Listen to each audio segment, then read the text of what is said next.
Finally tata bye bye করে আমরা hotel gateway শিলংকে থেকে আমরা বেরিয়ে পড়লাম চেরাপুঞ্জির উদ্দেশ্যে। হ্যাঁ, এটা ছিল আমাদের হোটেলের যেটা এন্ট্রান্সটা, সেটা আগের দিন দেখাতে পারিনি। আর এই গাড়িটা ছিল আমাদের চেরাপুঞ্জি নিয়ে যাওয়ার জন্য। এই গাড়িটা আমরা অ্যাকচুয়ালি অলরেডি টোটাল বুক করে ফেলেছিলাম 11,000 টাকা দিয়ে, till Guwahati, next day Guwahati, যেটা আমি আগের ব্লগে আমি বলেছিলাম। গাড়িটা বেশ কমফোর্টেবল ছিল, সিডান কার ছিল। আর আমরা এখানে বেশ চেরাপুঞ্জির উদ্দেশ্যে বেরিয়ে গেলাম। এটা হচ্ছে চেরাপুঞ্জি যে সাইট সিনটা আমরা করতে গেছিলাম।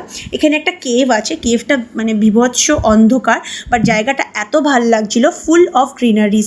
এখানে আমি, বিষ্ণু, আমার শাশুড়ি মা, শ্বশুর, আমরা সবাই এই কেভটার মধ্যে ঢুকেছিলাম। আর এটা দেখুন চারিপাশে খুব সুন্দর জঙ্গল। আর এটা হচ্ছে কেভের এখানে আমরা স্ট্রেইট এখানে একটা রাস্তা আছে, সেই রাস্তাটা দিয়ে আমরা যাচ্ছিলাম।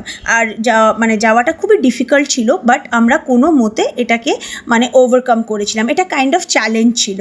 বাট আপনি দেখতে পাবেন এটা ছিল কেভটা। এত ভিতরে অন্ধকার ছিল, ক্যামেরা করা সম্ভব ছিল না। জাস্ট আপনাদেরকে এন্ট্রেন্সটা দেখিয়ে দিলাম। যারা গেছেন তারা তো এক্সপিরিয়েন্স করেছেন। আর এটা ছিল সবচেয়ে পুরনো রামকৃষ্ণ মিশন চেরাপুঞ্জি। জায়গাটা খুব সুন্দর ছিল, কিন্তু আনফর্চুনেটলি বন্ধ ছিল। আমরা বাইরেটাই ঘুরতে পেরেছিলাম। বাইরেটা খুব সুন্দর ছিল, ওখানে দাঁড়িয়ে আমরা অনেকক্ষণ অনেক ছবি তুলেছিলাম, যেটা আমি ব্লগের লাস্টে আপনাদেরকে দেখিয়ে দেবো। এই ছোট্ট একটা ভিডিও আমরা করেছিলাম। তারপরে আমরা স্ট্রেট ওখান থেকে বেরিয়ে পড়েছিলাম সেভেন সিস্টারের উদ্দেশ্যে। এটাই হচ্ছে ওখানকার সবচেয়ে বেশি প্রসিদ্ধ। তো এই সেভেন সিস্টারটা খুব সুন্দর। দেখুন, আমি খুব একটা তখন আমি জানতাম না যে ব্লগ করবো বা বাট যতটা পেরেছি ক্যামেরাতে কভার করেছি।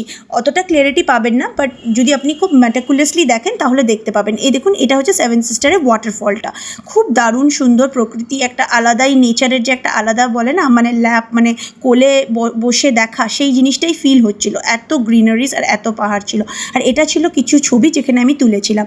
আর এটা হচ্ছে চেরাপুঞ্জির ওখানে কেভের সামনে একটা ছবি যেখানে আমরা তুলেছিলাম। এটা অন দি ওয়ে টু আমরা যখন যাচ্ছিলাম সেখানকার কিছু ছবি। তো ওভারঅল আমার ঘোরাটা খুব ভালো লেগেছিল। আপনাদের সাথে যতটা পারলাম শেয়ার করলাম। যদি ভালো লাগে একটা লাইক, শেয়ার, সাবস্ক্রাইব করে দেবেন। Thank you for watching.